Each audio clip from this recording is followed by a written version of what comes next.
ఒక ఆడపిల్ల ఒంటరిగా ఉందంటే వెంటపడే తోడేళ్లను ఎంతో మందిని చూశాను. మీ అరాచకాలన్నీ ఆపేయండి.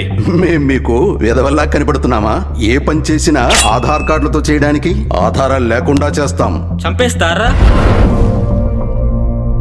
అమ్మాయిలకు చీరందం, చీరకు సిగ్గందం. అసలు చీర కట్టడం ఒక కళ తెలుసా? ఎవరు నువ్వు? మొగుడు చచ్చిపోయిన ఆడదాన్ని ఎప్పుడైనా చూశారా ప్రభు? చూడలేదు. అయితే ఒకసారి అద్దం తీసుకొస్తాను, మీ ముఖం చూసుకోండి. గోడ మీద తొండ. భూలోకముని చూడవలనని బహు ఆశగా ఉన్నది మానవ. నేను చంపాల్సింది వీణేనా? హైదరాబాద్ కా దార్కారి, తురుం, పిస్తా, వస్తాద్, ఓల్డ్ సిటీ కా నవాబ్ బడే మియా. నాకు 2 మొగుళ్ళు. మగాడికి మొగుళ్ళ సమస్య ఏందిరా భాయ్? సృష్టికి విరుద్ధం సార్. చూస్తున్నంతసేపు చూస్తూనే ఉంటా, చూపున్నంత వరకు చూస్తూనే ఉంటా.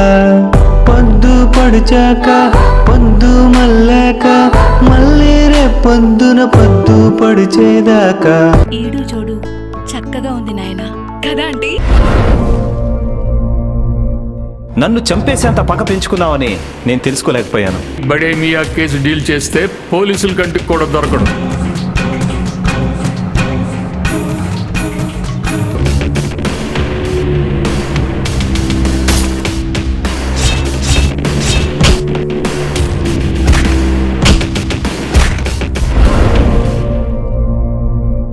ఎంత వివేకం, ఎంత కండకవరం.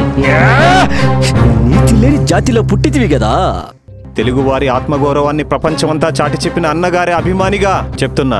నా ఆయుష్ కూడా పోసుకుని చల్లగా ఉండు నాయనా. మానవుడు ఆశాజీ, ఎంత పరిగెట్టినను తుదకు మన దగ్గరికే రావాలి. ఎక్కడో టచ్ చేసావురా.